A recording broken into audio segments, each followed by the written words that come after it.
喺古代嘅時候，三妻四妾係冇問題嘅，而家咧就一夫一妻嘅制度。咁乜嘢八字嘅男人出軌就有問題，而乜嘢八字嘅男人出軌都唔會俾人話。咁點解何鴻燊有咁多房嘅老婆，鄧兆尊同一時間有咁多女朋友，但係有啲政治人物，例如唐英年有多個女朋友就要出嚟道歉，又或者王力宏同埋羅志祥因為好多女朋友嘅問題，令到桃色事件身敗名裂。咁究竟又點解會咁呢？點解有啲人又可以出軌，有啲人出軌咧又會有問題？你想唔想知道點解呢？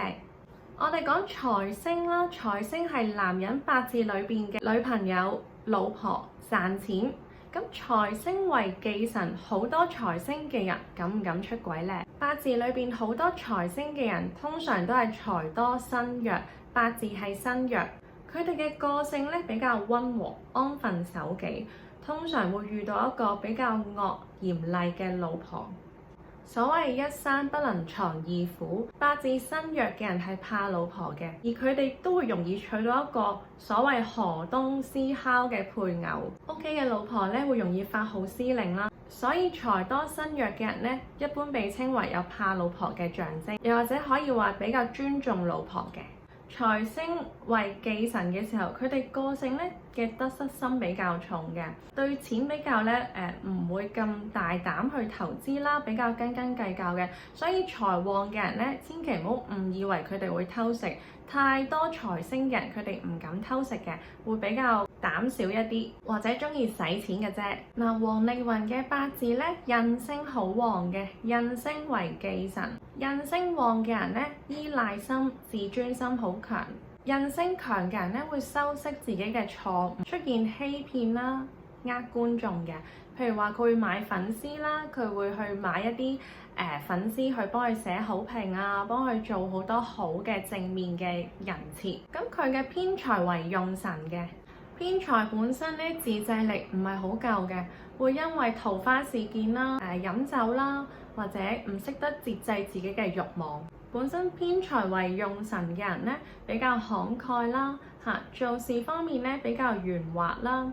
進取，唔怕挫折。但係財星同埋印星出現咧，好容易財星敗印嘅。財星敗印星，即係話會身敗名裂啦，會因為過去辛辛苦苦累積落嚟嘅功名名譽，因為一時嘅貪財、貪戀女色，做啲唔正當嘅行為，會毀於一旦嘅稱譽。本身佢八字身強咧，係可以駕馭到好多財富啦，同埋女朋友嘅。但係因為佢嘅夫妻宮裏邊係好怕孤臣寡宿啊，咁所以佢係好容易同另一半嘅緣分好薄弱。而咁啱咧，佢行緊一啲印星嘅運勢，印星同埋財星擺埋一齊咧係唔夾嘅嚇，咁會令到佢身敗名裂啦，同埋佢而家行緊嘅運咧都係火木嘅運，火木嘅運咧，唔係水嘅運，咁佢行水咧先會好嘅。咁我哋睇下羅志祥嘅八字，佢成個八字都係比肩同埋劫財，八字係身強嘅。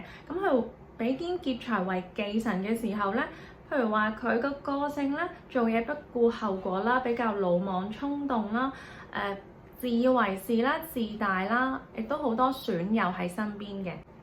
佢嘅用神就係傷官啦，傷官本身係一個慾望好大、好聰明嘅人，但係你嘅慾望太大咧，會全部土生金。傷官咁聰明、多才多藝，學嘢又快、反應快、自信心強，但係佢問題係行緊個運係木火嘅運，木火嘅運又係行緊啲衰運。傷官咧就會容易惹是生非啦，受人非議啦，受人誤解啦。咁所以傷官重嘅人，佢成個八字都係比肩劫財生傷官，傷官係才藝星，工作運勢啊、表演才藝啊、做明星係好適合嘅。但係如果佢慾望太多，唔識得控制佢嘅慾望，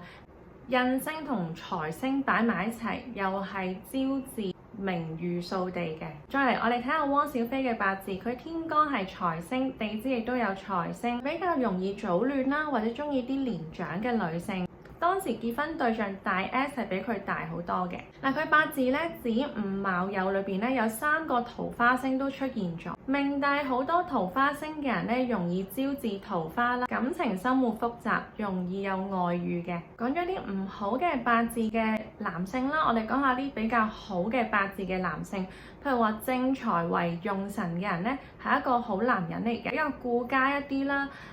比較錫老婆啦，同埋對錢咧都會適當咁樣用錢，但佢唔會太過浪費金錢嘅，佢按部就班咁樣做事。財星為用神，但不適宜太多嘅話咧，都係一個好男人同埋值得付託嘅。希望大家會遇到一個好男人啦，同埋對自己好嘅人。